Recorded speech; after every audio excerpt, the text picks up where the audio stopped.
안녕하세요. 오늘은 이민섭 박사님의 저서 게놈 나침반 3장을 좀 같이 보려고 하는데요. 혹시 나이 드는 거 그냥 어쩔 수 없는 거라고만 생각하셨나요? 이 책은 좀 다른 이야기랍니다. 노화를 아예 새로운 시각으로 보고 심지어 해결책까지 찾아보려는 그런 시도예요. 네, 맞아요. 핵심은 그거죠. 우리가 보통 생각하는 그 달력 나이 있잖아요. 그거랑 우리 몸의 실제 상태, 그러니까 생물학적 나이는 다를 수 있다는 거예요. 이 책은 노화가 무슨 정해진 운명이 아니라 유전자나 환경 또 어쩌면 당신의 선택에 따라서도 막 달라질 수 있는 좀 유동적인 과정일 수 있다고 말하거든요. 아, 그러니까요. 같은 시간을 살아도 몸속 시계는 각자 다르게 간다. 뭐 이런 거군요.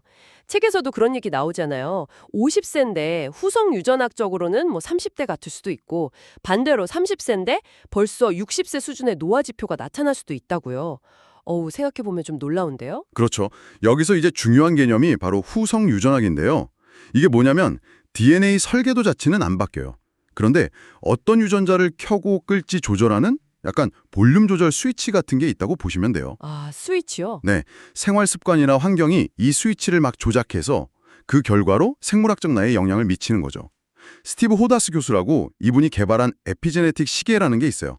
에피클럭이라고도 하는데 이게 바로 그 스위치 패턴, 그러니까 DNA 메틸라 패턴을 분석해서 생물학적 나이를 숫자로 딱 보여줍니다. 숫자로요? 내 몸의 시계를? 네, 노화 속도를 객관적으로 볼 수 있게 된 거죠. 이게 꽤 혁신적인 발전이었어요. 와, 내 몸의 시계를 숫자로 볼 수 있다니. 그럼 혹시 그 시계를 좀 늦추거나 아니면 아예 거꾸로 돌릴 뭐 그런 방법도 혹시 찾고 있는 걸까요? 약간 공상과학 같기도 하고. 실제로 그런 연구들이 아주 활발하게 진행 중입니다. 이미 2006년에 야마나카 시냐 교수가 피비세포를 줄기세포처럼 아주 젊게 되돌리는 연구를 발표해서 큰 충격을 줬었죠. 세포 역분화라고 하는데요. 네, 들어본 것 같아요. 좀 더 최근에는 유전자 조작 같은 거 없이요. 특정 약물 조합만으로 세포 나이를 되돌리려는 시도도 있었어요. 이걸 화학적 리프로그래밍이라고 하는데 2023년에 데이비드 싱클레어 교수팀 연구가 대표적입니다. 약물 조합으로요? 아니, 어떤 약물들인데요, 그게? 몇 가지 접근법이 연구되고 있는데요. 예를 들면 세포 에너지 대사에 되게 중요한 NAD+라는 물질이 있어요. 이 물질 수치를 좀 높여보려는 시도, 뭐 NR이나 NMN 같은 전구체를 사용하는 거죠. 아, NAB 플러스. 네. 네.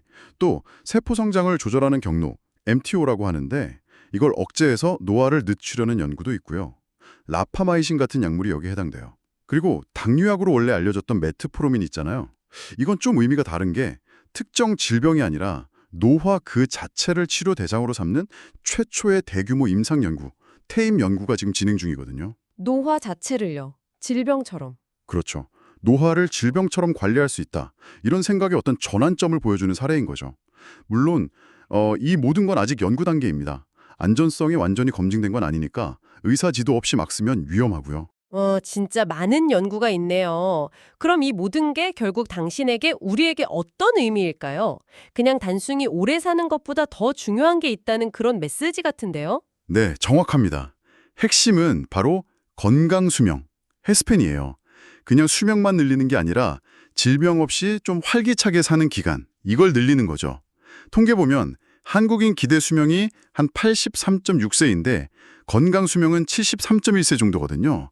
그 말은 마지막 10년 이상은 질병이나 장애로 고생할 수 있다는 뜻이잖아요. 아, 10년 이상이요? 네. 그래서 이 책에서도 켈 헬스팬 전략처럼 국가적인 접근이 필요하다고 강조하는 거고요. 건강하게 나이 드는 게 개인의 행복은 물론이고 사실 사회 전체의 활력과도 직결되는 문제니까요. 결국 노화는 그냥 정해진 운명이 아니라 우리가 어떻게 관리하고 또 설계하느냐에 따라 달라질 수 있는 과정이다. 뭐 이런 이야기군요. 네, 바로 그게 이 책의 핵심 메시지입니다. 책에 이런 문구가 나와요. 인간의 수명은 유전자의 선언이 아니라 당신의 선택이 써내려가는 시간의 설계도다. 이게 모든 걸 말해주죠. 당신의 그 생체 시계는 유전자, 환경, 그리고 당신의 선택이 함께 만들어가는 결과물이라는 겁니다. 당신의 생물학적 시계를 늦추거나 어쩌면 되돌릴 가능성이 열린다면 당신은 남은 시간을 어떻게 설계하고 싶으신가요? 한 번쯤 이 질문을 스스로에게 던져보는 것도 꽤 흥미로울 것 같습니다. 오늘 이야기는 여기서 마무리하겠습니다.